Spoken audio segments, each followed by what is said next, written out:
I want to talk about this because I think it's a big story, and I think it's a significant story, and I think it deserves a lot of attention. In 2020, according to FBI data, we set an all-time high for murder rate increase going all the way back to 1960 when they started to keep this data. In fact, not only did we set an all-time high for murder rate increase, we doubled the all-time high. Doubled all-time high from 29% this year.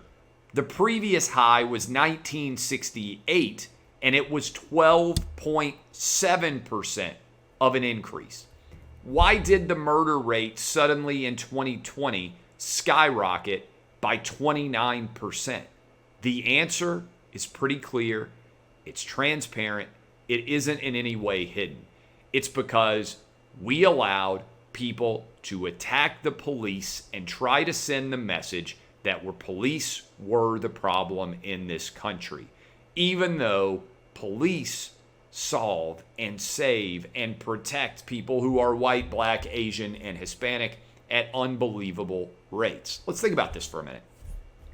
29% increase in the murder rate, highest yearly increase we've ever seen. Some people are going to say, well, that's because of COVID. You'll hear them. Well, it was because of COVID. Actually, that's not accurate. COVID actually drove down the murder rate in March and April and May until the BLM protests started. We've seen this all before. In 2016, the Ferguson effect became a reality.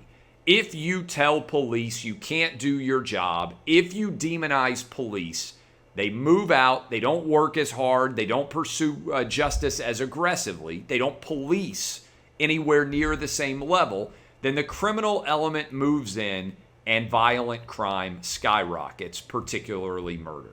And sadly, the vast majority of the victims, when this occurs, tend to be black, right? So Black Lives Matter gets out, demonizes police, protests like crazy, and says that police are the problem, and then thousands of black people who would otherwise have been alive if police had been able to do their jobs end up dying. Those are the stakes, those are the consequences. And the reality is the defund the police people don't care because they're arguing politics. They're not trying to make anybody's life actually better. Okay? So, what happens here is what has become a major issue, and I'm going to tie this in also with what's going on at the border right now. Something goes viral, video, picture, story, on social media. It isn't representative of what usually happens, but it becomes a calling card. In this situation, it was the George Floyd incident.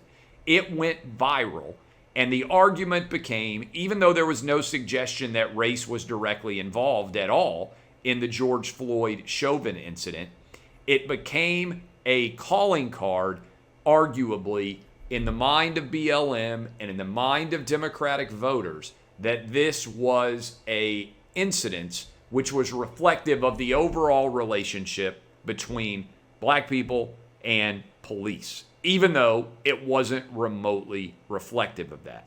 So all the politicians come pouring in and they demand that police be defunded. They delegitimize police. Guys, they even pulled the television show Cops off of television, all because of this one viral video that changed everything in terms of police being able to do their job.